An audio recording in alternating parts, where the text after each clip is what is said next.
Hello there, and welcome to a new reworked build of mine. So I did a ranged high culture build a pretty long while ago, and all the tomes involved got reworked, my game knowledge has increased since then, and I felt like it's about time to redo this thing. So this build is relying pretty much on archers, and it does very, very well. So let's get right into it. It is one of the most powerful things that I made, but it has clear weaknesses, which I really like. So let's go over cultural traits, and in the end of the video I'll go over the strengths and weaknesses, of course, as well. So keen-sighted goes without saying. Any culture wants to be at ranged combat advantage, wants this, because it's just too good to pass on. Overwhelm Tactics is an exchangeable trait. I picked it up because we're already really good at hurting people from afar, and this one, well, archers tend to be clumped up, always, and this is a pretty nice nifty thing. You can, of course, pick up other traits like, for example, strong or defensive traits. It really can be switched out. I would recommend, though, to stick with keen-sighted at all costs, because archers have the downside that they can hurt your troops if the accuracy drops too low. So a high level of accuracy is really, really important. Now, adaptable comes in as a less trait. You could also pick up hardy. It really depends on your taste. So, I picked up Fabled Hunters because I really like the early game steroid, and the rank up on the ranged and skirmisher units really does us a favor as well. The thing here is, we are already pretty fast early game with the high culture due to the built-in extreme nice damage bonus via Awakening. Fabled Hunters just cranks it up a little bit more. And Runesmiths because we are rocking a ton of unit enchantments. Seriously, this build is very, very unit enchantment heavy. So, yeah, that's that. I think you could freely exchange Fabled Hunters.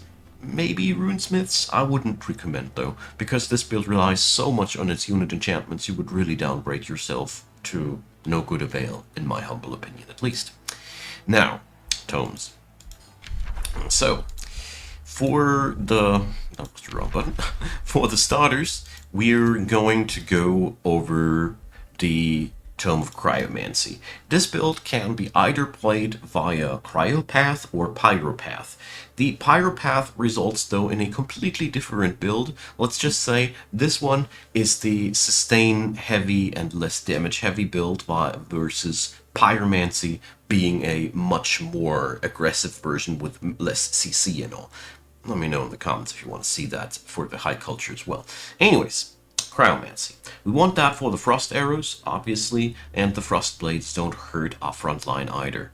The lesser snow spirits are really amazing for our build in general, as we might not have an awakening trait for skirmishers, but we can awake them like anybody else, and they'll also get the spirit extra damage, making them pretty hard hitters, easy available, and I was surprised how well the high culture molds together with skirmishers when I tried that one out. The White Witch, well, you could use her for the sake of utility. She ain't that important for your build at the end of the day, though, because we're outsourcing magic damage primarily to our cultural tier 3s. But if you feel like you need a mage early on, the White Witch provides nice damage, nice crowd control, everything you might want. Same goes for Ice Coffin for the battlefield. A available freeze is never bad. Blizzard, well, does what Blizzard does. The stats resistance debuff is really, really amazing. School of Cryomancy makes sure that you always have research posts, which I personally like. Knowledge income is a very, very valuable resource. Also, I picked up Cryomancy for this build because it gives us Shadow Affinity, making our knowledge gameplay much stronger. With Pyromancy, you don't get that. The other tier 1 to pick up, well, you can go down two paths here. Either Tome of Enchantment early or Tome of Roots early and the other one later. But we're talking about the enchantment first, roots later. Enchantment because of many reasons. First off, Sundering Blades is really fantastic for your frontliners. It softens up the enemy for your archers, and altogether the Demolisher effect can be sometimes really, really practical too. Purging Arrows is really amazing. It is, early on, not so much of an amazing skill, but the debuffing or the buff stripping off of the enemy, I realized too late how amazing this thing is. Very early in the game already, because I wasn't realizing how many enemies are buffing themselves before I was trying out purging arrows. So yeah, it is really, really good. So the spell tempered shields give your tier 1 cultural shields some more staying power, which is amazing. And copper golems, well, they are here for you in a pinch, as they are summonable pole arms that synergize with your build quite well. And if you make them survive long enough, they transform into a really, really good unit. Don't sleep on these; they are really a practical and powerful summonable units. Runecarver's Camp is amazing for its draft income. I really, really like that one. Alright, tier 2 comes, and we're picking up wins. At this part, I pick up wins because we want AoE damage. The direct contestant for the Tome of Winds would be the Tome of Glades. Glades gives you a tier 3 archer and a tier 3 shield. The Tome of Winds gives you a tier 3 archer as well, with an AoE ability. The Glades Archer is a single target damage dealer. The thing is, this build does not have any reliable AoE without the Zephyr Archer, and that is why I think this is absolutely mandatory.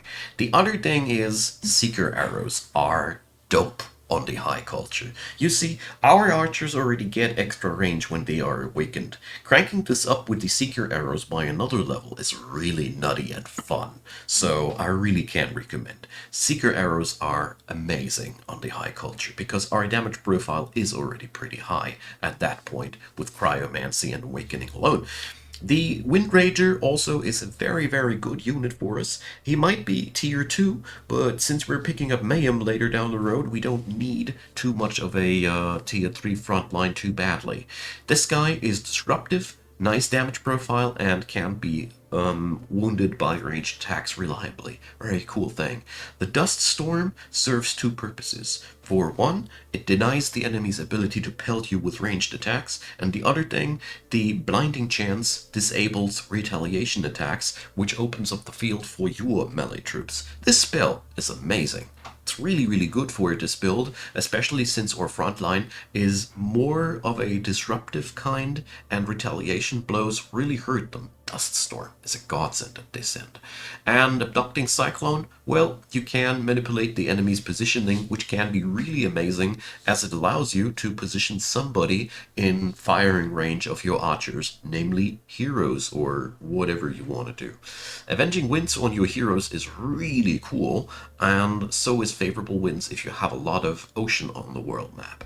The other tier 2 we're picking up here, Mayhem, mostly for the Mark of Misfortune. This is the point where we are debuffing our enemies to a level where they are really hurting much less, since basically all of our damage dealers that we are relying on will apply Misfortune on the enemy. It's a really, really fun show. Infectious Insanity is very useful as well for the stopping power, and the Gremlins, well, what can I say? We have another skirmisher that we can add up into the fray. These guys are really cool, nice damage, can distract the enemy by making them vulnerable to flanking, which our supporters already do as well, so this is not bad at all, and the displacement effect makes them really stupidly hard to kill.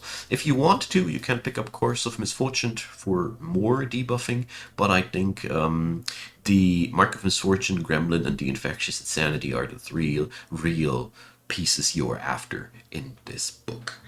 After that, well, pick it up for your heroes as well if you can afford it. It's really cool. The other tomes we are going for next is now a backtracking process, because the affinities. Well, if you can get the affinities to Nature Tier 3, you can directly go to the Tome of Cycles, but, well, it really depends on your signature skills and your heroes. In this scenario, I backtracked into Roots. You can also backtrack into Glades. The difference is for me a quite simple one. If you are able to manage the fights because the enemy's front line is forgiving and they are not fielding too many shields, go Roots. Vine Prison and the increased arrow damage via poison arrows and blight blades serves you so darn well. Also, the Entwined Thralls can be brought to the Entwined Protector state eventually. If the enemy are giving you a hard time with very robust troops that are really good at shrugging off arrows, namely shields, industrious come to mind, you go Glades. Because Glades, well, we do not necessarily want the Glade Runner, but if we have to soften up the enemy, the Tracker's Mark is invaluable. Also, the Entwined Protectors give you more frontline, and Aspect of the Root gives you frontline more staying power. So at that point, differentiate what you need more. The spell is surprisingly flexible at that point. And eventually, you want to go into the Tome of Cycles, because that is just a fantastic ending point for your build. Projectiles of Decay is amazing. It really amps up the damage for all of your ranged units, which is nice because the High Culture has some solid battle mages themselves as well, and all the other spells are good at sustaining your army even further, which is good because we are not relying on a too substantially high level frontline per se, which works with these tomes amazingly, surprisingly well. The Druid of the Cycle comes in as the king of the food chain for the supporters, so you can even resurrect things if you pull off the combo correctly. And of course, Withering Decay for your mages, hero mages, is amazing as well. After that, well, it's really hard to tell. You can decide for yourself where you want to go. One thing that I want to mention, if you can get the astral affinities together, Tome of Amplification is something this build would love to have. So if you manage to get a signature skill on your hero in the astral realm and a hero with a astral affinity, boom, you're done. You can get there, as all you need are 3 astral affinity points. This tome is amazing after that. Really, really good. So for the further tracks of the build, I personally think you're never going wrong with heading into Tome of Paradise, but here it's the same deal. You really need to work a little bit with the affinities. Well, it ain't no problem though, because you can always nudge the affinities via your main hero's signature skills and the recruitments. This build relies a little bit on that because good arrow tomes are all over the place, and the problem is that it's hard to put them together without outside help. Another thing that I want to point out that comes really, really handy for this build would be Tome of the Horde. It is quite amazing how little demand a archer build has on high tier tomes, and how amazing these low tier tomes come on by. I'm really, really impressed on how much good service backtracking does for you. So try it out in that composition. Let's talk roster.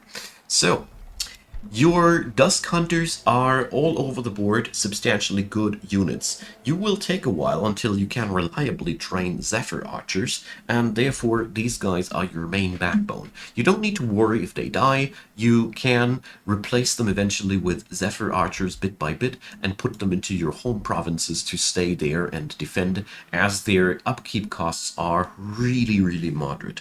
The fun part about these is, yes, they explode pretty hard and quickly if they get focused, but they cost almost nothing and they come off the mill as a very, very powerful unit. Pack it up with a couple of buildings that increase the rank of these guys, and they have a much better time when they spawn as well. So altogether, the Dusk Hunter is really important for you.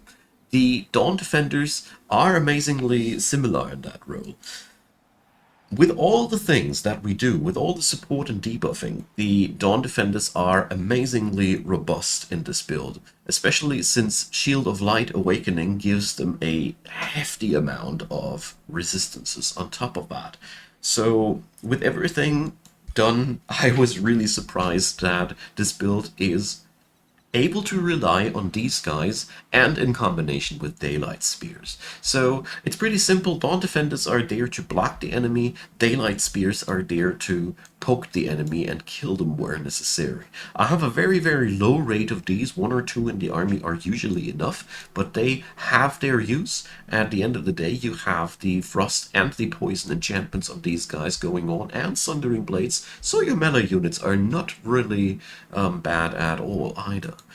The Sun Priests are the backbone of your supporting roster.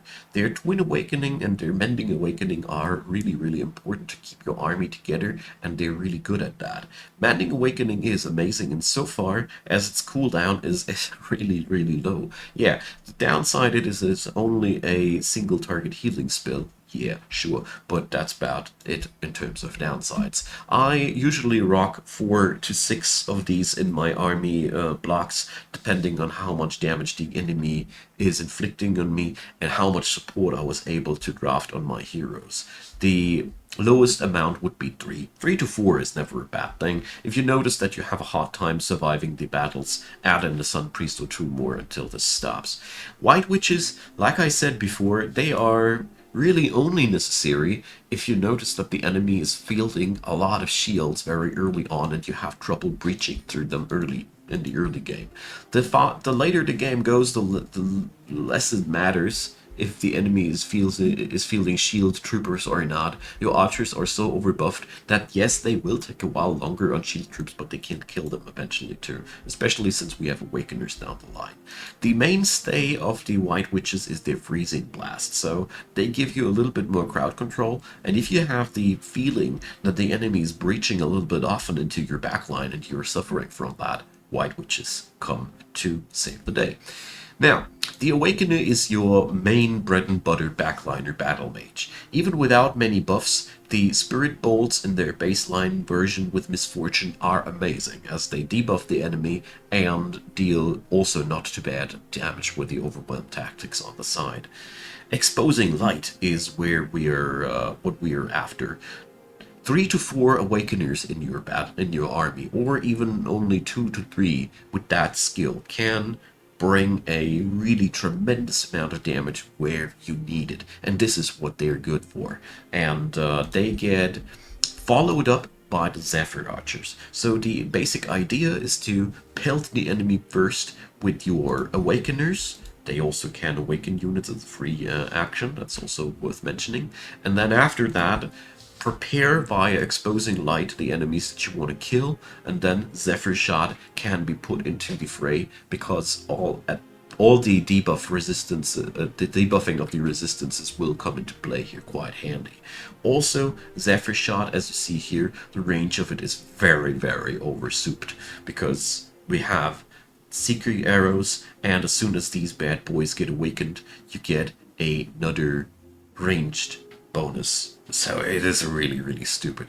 Zephyr Archers have also a really good single target damage, and as long as you can afford it, there is no reason not to replace all of your Dusk Hunters eventually with these guys, as they have, unlike the tier 1 versions, real resistances, which is pretty amazing. So the builds in that regard, roster-wise, pretty straightforward. Feel free to fill in Snow Spirits and Wind Ragers for the front line wherever somebody dies. The fascinating part about this build, which I really, really enjoyed, is that Daylight Spears and Dawn Defenders are all nice and dandy, but you can pretty much pick up everything you want from the road and pick it in front of the enemy while you're shooting the enemy to death. This build wants a 70% distribution of ranged troopers versus 30% melee troopers. Also, since we are high culture, we have an innate order affinity, which allows us to get into the Rally of Lieges play quite nicely.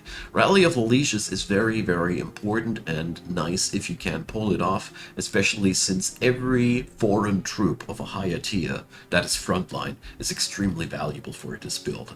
I have experimented around with adding in frontliners tome-wise into this build, but I felt like I was always diluting the damage of my archers too much, and that saddened me so much that I discovered that with debuffing via Misfortune and the Tome of the Cycles eventually, this build works charm with a relatively meek frontline. It is amazing. Hero-wise, I strongly recommend you to go for the usual suspects.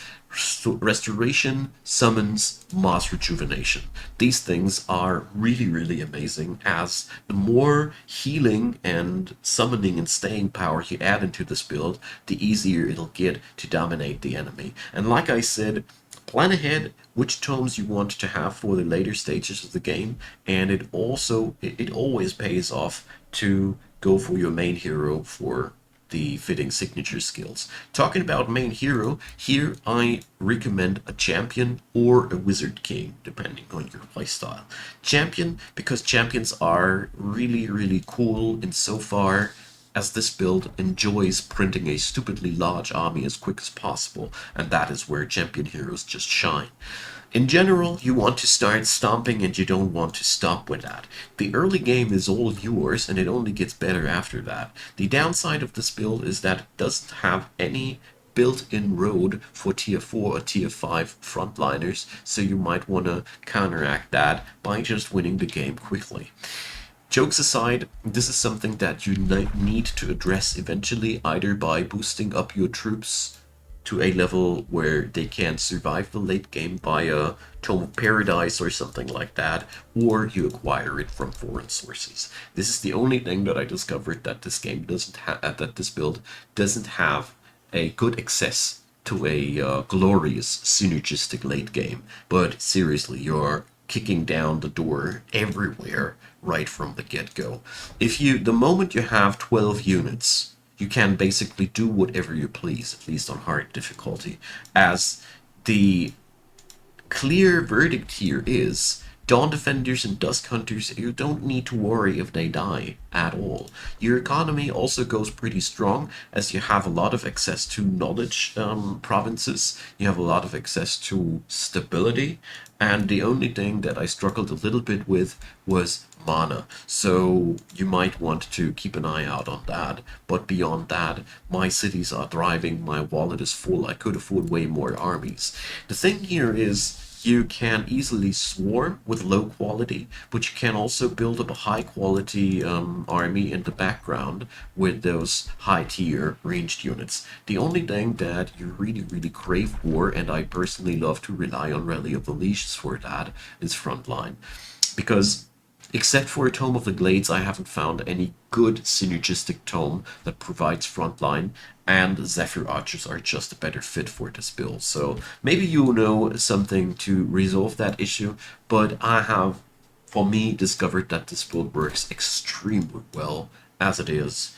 It is a mixture of a swarm build and an artillery build. Its clear weakness are enemies with a high dodge value. To counteract that, the High Culture has a little trick on up their sleeve, and that's the reason why we don't need the Scrying Tome, and that's Coordinated Strike.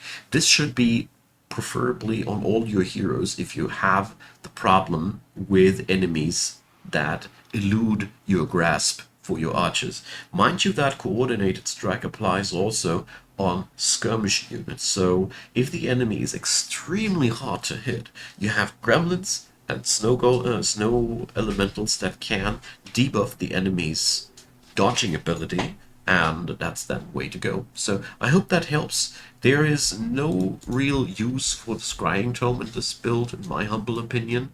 Yeah, that's that. Let me know in the comments what you think. Let me know if you want to see the Pyro version as well. And of course, thumbs up would be appreciated. Consider subscribing. Check out the description box, which is full of links to the other Age of Wonders things that I did. And of course, feel free to support Icon Gaming directly via PayPal, Patreon, Buy Me a Coffee, or a channel membership thingy.